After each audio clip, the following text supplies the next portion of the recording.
আকাশ জুড়ে ছুটে চলা ক্ষেপণাস্ত্র আর ড্রোনের শব্দে আবারও কেঁপে উঠেছে ইসরায়েল। ইরান দাবি করেছে তারা ইসরায়েলের বিভিন্ন সামরিক ও কৌশলগত স্থাপনায় একাধিক দফায় হামলা চালিয়েছে, যার মধ্যে রয়েছে স্যাটেলাইট, রাডার এবং বিমান প্রতিরক্ষা সংশ্লিষ্ট অবকাঠামো।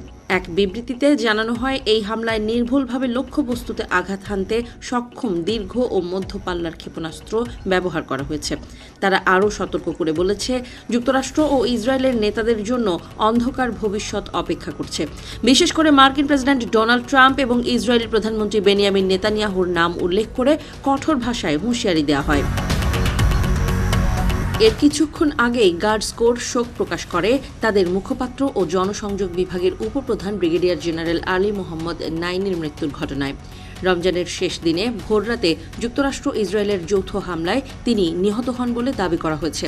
ইরান তার মৃত্যু গৌরবময় শাহাদাত বরণ হিসেবে আখ্যা দিয়ে জানায়, তিনি দীর্ঘ 4 দশক ধরে ইসলামী বিপ্লব রক্ষায় গুরুত্বপূর্ণ ভূমিকা পালন করেছেন।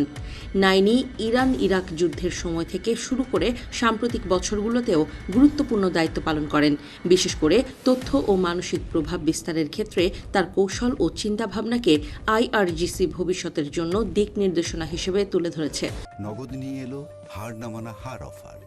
সর্বনিম্ন 10,000 টাকা রেমিটেন্স নগদে পাঠালে থাকছে স্বর্ণের হার জেতার সুযোগ। তারা জানায়, তার আদর্শ অনুসরণ করেই সংগঠনটি নিজেদের কার্যক্রম অব্যাহত রাখবে।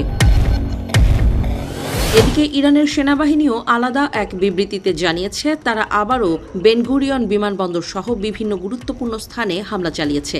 এই হামলায় বিমানবন্দরে অবস্থানরত জ্বালানি সরবরাহকারী বিমান, জেরুজালেমে অবস্থিত অভ্যন্তরীণ নিরাপত্তা মন্ত্রণালয় এবং তেল আবিবের চ্যানেল 13-এর সদর দপ্তর লক্ষ্যবস্তু ছিল বলে দাবি করা হয়েছে।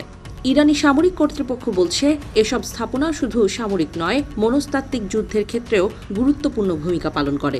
বিশেষ করে গণমাধ্যম প্রতিষ্ঠানগুলোকে তারা মনস্তাত্ত্বিক প্রভাব বিস্তারের হাতিয়ার হিসেবে উল্লেখ করেছে, যা ইরান বিরোধী প্রচারণা চালায়।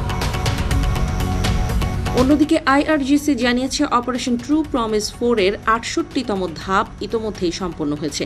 এই অভিযানে কদর, খোররামশাহর, খেইবার শেকান, কিয়াম এবং জুলফাগার সহ বিভিন্ন ধরনের ক্ষেপণাস্ত্র ব্যবহার করা হয়েছে। পাশাপাশি একমুখী আক্রমণকারী ড্রোনও মোতায়েন করা হয়েছে বলে দাবি করা হয়। আইআরজিসি জোর দিয়ে বলেছে, এই অভিযান চলমান এবং তারা কোনোভাবেই থামবে না। ভবিষ্যতেও আবারও হামলা চালানো হবে বলে তারা জানিয়েছে।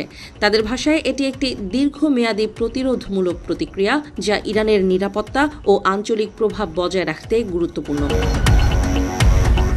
বর্তমান পরিস্থিতি বিশ্লেষকরা অত্যন্ত উদ্বেগজনক বলে মনে করছেন। ধারাবাহিক এই হামলা পাল্টা হামলার ফলে পুরো মধ্যপ্রাচ্য জুড়ে একটি বড় সংঘাতের আশঙ্কা আরও জোরালো হয়ে উঠছে। আন্তর্জাতিক সম্প্রদায় পরিস্থিতি নিবিড়ভাবে পর্যবেক্ষণ করছে, তবে এখনো পর্যন্ত উত্তেজনা প্রশমনের কোনো সুস্পষ্ট উদ্যোগ দেখা যাচ্ছে না।